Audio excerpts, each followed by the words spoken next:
इस वीडियो में आपका हार्दिक स्वागत है। मैं हूं पत्रकार योगेंद्र योगी। दोस्तों, इस विश्लेषण को मैं शुरू करूं उससे पहले आप ये चंद तस्वीरें वीडियो के माध्यम से देखें। उसके बाद मैं इस पे विश्लेषण करके इसका खुलासा करूंगा कि ये जो तस्वीरें जो आपको मैंने दिखाई हैं वीडियो में, इनका क्या महत्व है, राजनीतिक इनका क्या प्रभाव पड़ने वाला है और इस प्रदेश में कांग्रेस की क्या हालत होने वाली है। तो प्लीज पहले आप 1 मिनट का, ये 1.5 मिनट का वीडियो देखिए, उसके बाद फिर मैं मुद्दे पर आता हूं।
तो दोस्तों, आपने ये वीडियो देख लिया होगा।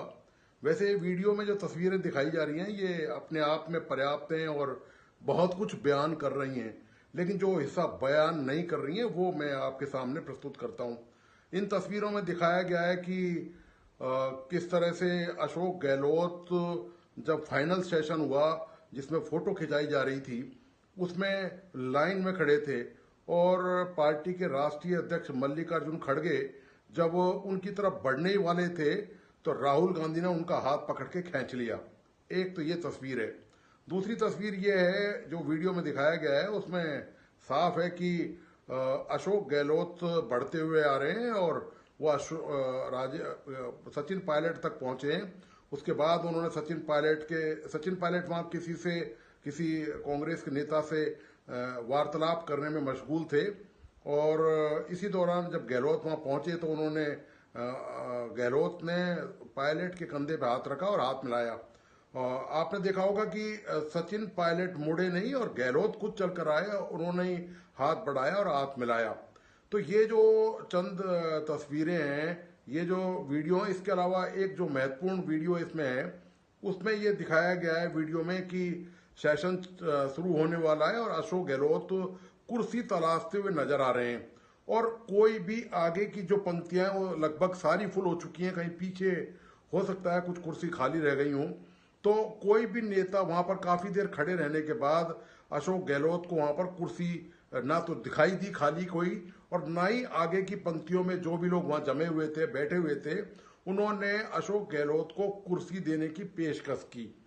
तो ये दोस्तों स्थिति है अब अशोक गहलोत की। अब सीधे मुद्दे पर आते हैं। जो आज का विश्लेषण है वो इसी पूरे मामले पर है। अहमदाबाद में कांग्रेस का राष्ट्रीय अधिवेशन हुआ। उसमें राष्ट्रीय अधिवेशन में पूरे देश के नेताओं ने भाग लिया। इसमें राजस्थान से यदि महत्वपूर्ण जिम्मेदारी दी गई तो सचिन पायलट को दी गई। सचिन पायलट कांग्रेस के राष्ट्रीय महासचिव हैं। वहां पर उन्होंने एक प्रस्ताव पेश किया। उन्होंने कहा कि उस प्रस्ताव में युवाओं को आगे आने की उन्होंने वकालत करी। उन्होंने उदयपुर का जो अधिवेशन था कांग्रेस का, उसमें आदिवासी, दलित और युवाओं को, महिलाओं को सशक्तिकरण की जो बात करी, वो चर्चा भी उन्होंने करी। इस पूरे सेशन में पार्टी के राष्ट्रीय अध्यक्ष खड़गे ने भी एक बात कही। वो बात दरअसल घूम फिर कर, यदि वो तीर कहीं लगा निशाने पर, जो निशाना साधा गया वो अशोक गहलोत पर साधा गया। उन्होंने कहा खड़गे ने कि पार्टी में अब जो गुटबंदी करते हैं नेता, जो पार्टी का नुकसान करते हैं नेता, उनके लिए पार्टी में कोई स्थान नहीं है, वो अब आराम करें। मतलब इससे साफ जाहिर है कि जो पार्टी ने पूर्व में जिन नेताओं ने पार्टी के सामने इस तरह के वाक्य पेश किए हैं, इस तरह की चीजें रखी हैं, इस तरह के अनुशासनहीनता के मामले पार्टी के सामने आए, अब पार्टी उनको बर्दाश्त नहीं करेगी। तो साफ जाहिर ये इशारा अशोक गहलोत की तरफ है। तो निश्चित तौर पर अभी जो राजनीतिक जो नया वातावरण है प्रदेश में कांग्रेस का, उसमें अशोक गहलोत कहीं सीन में जरूर नजर आते हैं, लेकिन वो मीडिया के माध्यम से, अपने बयानों के माध्यम से नजर आते हैं। लेकिन जहां तक कांग्रेस संगठन की बात है, वहां पर शायद उनका स्थान जो है वो अब भर चुका है, और वो स्थान फिलहाल जो नजर आ रहा है वो सचिन पायलट द्वारा उसको भरता हुआ नजर आ रहा है। सचिन पायलट शायद राजस्थान में हो सकता है कांग्रेस का नया चेहरा हो। अभी विधानसभा चुनाव में काफी वक्त है, करीब 4 साल का वक्त है, लेकिन उसमें लगता है ये कि कांग्रेस यदि कोई चेहरा यदि सामने रख पाएगी उस समय, तो शायद सचिन पायलट का हो। तो ये आपको मैं एक बात और भी बताता चलूं कि पिछले दिनों राजस्थान में सुखजिंदर सिंह रंधावा जो कांग्रेस के प्रभारी हैं, उन्होंने जब दौरा किया तो उन्होंने ये बात स्पष्ट तौर पे कही थी कि राजस्थान में कांग्रेस सत्ता में आ सकती थी, लेकिन अशोक गहलोत अड़ गए इस बात को लेकर। और जो रंधावा ने जो 30 टिकट विधानसभा के जो फॉरवर्ड किए थे, उस पर गहलोत ने उसको नहीं माना और उन 30 उम्मीदवारों को टिकट नहीं दिया। इसके कारण राजस्थान में कांग्रेस की हालत हुई है। तो ये जो राजस्थान में दोस्तों कांग्रेस की हालत है, ये दरअसल पार्टी की अंदरूनी गुटबाजी और लड़ाई का ही परिणाम है कि आज राजस्थान में पार्टी सत्ता से बाहर है, और अशोक गहलोत के प्रति जो नाराजगी का भाव है वो पूरे गांधी परिवार में स्थायी तौर पर हो चुका है। और यही कारण है कि अब कोई रोशनदान तक अशोक गहलोत के लिए कांग्रेस में शायद खुलता हुआ नजर नहीं आ रहा है।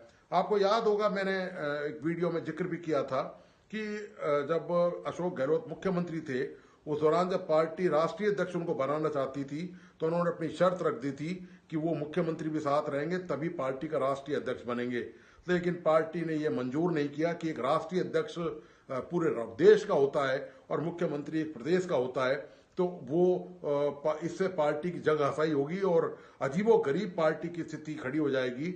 और पार्टी ने ये प्रपोजल गांधी परिवार ने स्वीकार नहीं किया गहलोत का। उसके बाद मल्लिकार्जुन खड़गे को पार्टी का राष्ट्रीय अध्यक्ष बनाया गया, और उसके बाद वो सफलतापूर्ण तरीके से, जहां तक है उनका जो प्रयास है, वो अपनी बात रख रहे हैं और कांग्रेस को रीऑर्गेनाइज, पुनर्संगठित करने का भी प्रयास कर रहे हैं।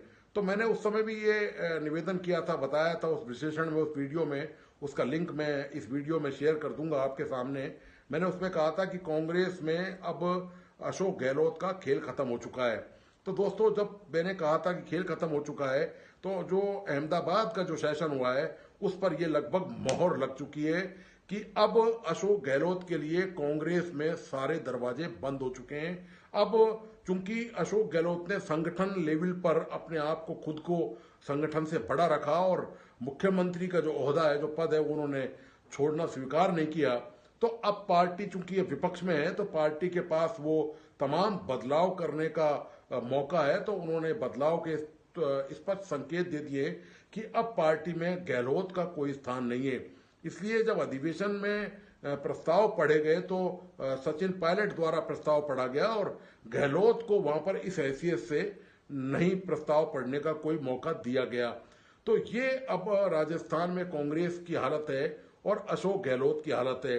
तो दोस्तों, सत्ता में रहते हुए जब आप संगठन की उपेक्षा करेंगे और आप अपने आप को मानेंगे कि आपके बलबूते ही पूरे प्रदेश में कांग्रेस चल रही है, तब यही हालत होगी। कांग्रेस उल्टे औंधे मुंह जाकर गिर पड़ी और भारतीय जनता पार्टी सत्ता में आ गई। मैंने पिछले वीडियो में भी जिक्र किया था, उसका हल्का सा रेफरेंस दे दूं। मैंने तब भी ये कहा था और आज भी इस वीडियो में कह रहा हूं कि भारतीय जनता पार्टी ने राजस्थान में ऐसा कोई बड़ा आंदोलन, कोई बड़ा कार्यक्रम नहीं किया जो गहलोत सरकार, जिसके कारण बहुत ज्यादा परेशान होती हो या लोगों में उसके प्रति नजरिया बदलता हो। ये कांग्रेस की आपसी गुटबंदी, आपसी लड़ाई रही है सत्ता को लेकर, कुर्सी को लेकर, सचिन पायलट को लेकर, अशोक गहलोत में जो विवाद रहे हैं उनको लेकर कांग्रेस को उसका दुष्परिणाम भुगतना पड़ा और कांग्रेस आज सत्ता से बाहर है। पार्टी कहीं ना कहीं आकलन करती है कि इसके लिए सीधा जिम्मेदार अशोक गहलोत हैं, जिन्होंने न संगठन की सुनी और सत्ता के मद में रहते हुए उन्होंने किसी प्रकार का ऐसा कोई काम नहीं किया जिससे राजस्थान में कांग्रेस मजबूत हो सके। उल्टे पार्टी में खेमेबंदी, गुटबंदी, धड़ाबंदी, ज्यादा बढ़ गई और पार्टी को हार का सामना करना पड़ा। सचिन पायलट को यदि अशोक गहलोत उस समय एडजस्ट कर लेते, किसी भी लेवल पे उनकी बात मान लेते, तो शायद आज ये नौबत नहीं आती कि पार्टी सचिन पायलट को जहां एक तरफ ऊपर उठा रही है, वहीं अशोक गहलोत का कद जो है पार्टी अब लगातार घटाती जा रही है और वो इतना ज्यादा घटा चुकी है कि अब वो वापस वहां से खड़े होना उनके लिए कोई आसान काम नहीं है। तो ये अभी अशोक गहलोत के सामने स्थिति है। तो लगता नहीं है कि अब वो कोई सक्रिय राजनीति कर पाएंगे, सिवाय ये कि राजस्थान के भजनलाल सरकार के खिलाफ कोई बयानबाजी करें, किन्हीं मुद्दों को लेकर वो कोई अपने ट्विटर पर या सोशल मीडिया के माध्यम से या प्रेस के माध्यम से सरकार पर वो हमला करें। लेकिन जहां तक कांग्रेस में उनका जो स्थान है, वो दोस्तों अब स्थान होती हो या लोगों में उसके प्रति नजरिया बदलता हो। ये कांग्रेस की आपसी गुटबंदी, आपसी लड़ाई रही है सत्ता को लेकर, कुर्सी को लेकर, सचिन पायलट को लेकर, अशोक गहलोत में जो विवाद रहे हैं उनको लेकर कांग्रेस को उसका दुष्परिणाम भुगतना पड़ा और कांग्रेस आज सत्ता से बाहर है। पार्टी कहीं ना कहीं आकलन करती है कि इसके लिए सीधा जिम्मेदार अशोक गहलोत हैं, जिन्होंने न संगठन की सुनी और सत्ता के मद में रहते हुए उन्होंने किसी प्रकार का ऐसा कोई काम नहीं किया जिससे राजस्थान में कांग्रेस मजबूत हो सके। उल्टे पार्टी में खेमेबंदी, गुटबंदी, धड़ाबंदी ज्यादा बढ़ गई और पार्टी को हार का सामना करना पड़ा। सचिन पायलट को यदि अशोक गहलोत उस समय एडजस्ट कर लेते, किसी भी लेवल पे उनकी बात मान लेते, तो शायद आज ये नौबत नहीं आती कि पार्टी सचिन पायलट को जहां एक तरफ ऊपर उठा रही है, वहीं अशोक गहलोत का कद जो है पार्टी अब लगातार घटाती जा रही है और वो इतना ज्यादा घटा चुकी है कि अब वो वापस वहां से खड़े होना उनके लिए कोई आसान काम नहीं है। तो ये अभी अशोक गहलोत के सामने स्थिति है।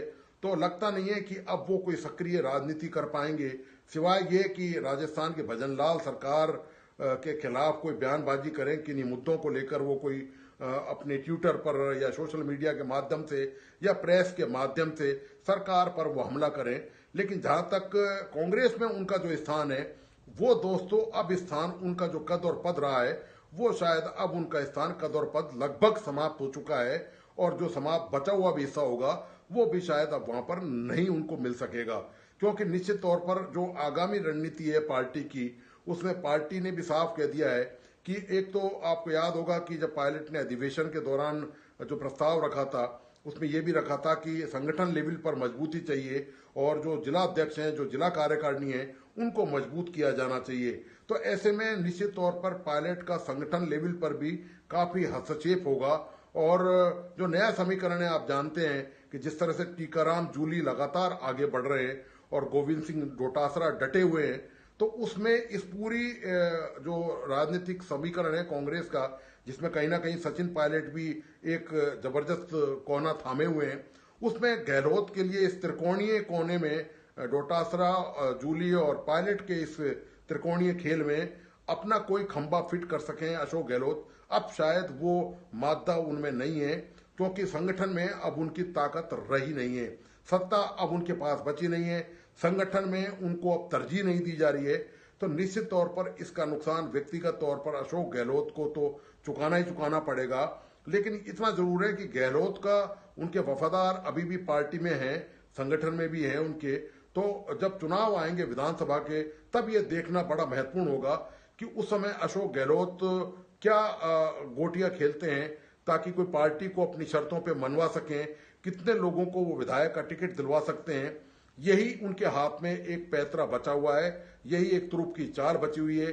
संगठन में तो निश्चित तौर पर उनके लोगों को तरजीह बिल्कुल देने नहीं देने के जो रास्ते हैं वो सारे बंद हो चुके हैं, देने के रास्ते अब वहां पर कोई स्थान नहीं बचा। क्योंकि 3 जो नए छत्रप हैं कांग्रेस के, वो अब अपने लोगों को ही संगठन में और सक्रिय करेंगे और उन्हीं को वो चाहेंगे कि ये महत्वपूर्ण पदों पर, जिला अध्यक्ष के पदों पर या प्रदेश की जो कार्यकारिणी में उनको ये अब स्थान मिले। तो अब ये जो सत्ता का सब संघर्ष है, या अंदरूनी जो आपसी जो संघर्ष है, इसमें कहीं ना कहीं शिकस्त खाने के बाद अब देखना ये होगा कि अशोक गहलोत अब क्या नई कोई चाल चलते हैं या कोई नया ऐसा कोई काम करते हैं जिससे वो अपने आप को साबित कर सकें कि पार्टी के लिए आज भी वो पहले की तरह ही महत्वपूर्ण है। तो दोस्तों, आपको आज का विश्लेषण कैसा लगा, प्लीज अपने लाइक एंड कमेंट के साथ मुझे बताइए। साथ में इस वीडियो को अपने दोस्तों और परिजनों को जरूर शेयर करें। मेरा तमाम दोस्तों से आग्रह है, जिन मित्रों ने इस यूट्यूब चैनल को सब्सक्राइब नहीं किया, प्लीज सब्सक्राइब करें, लाइक करें और बेल आइकॉन का बटन जरूर दबाइए। धन्यवाद, नमस्कार।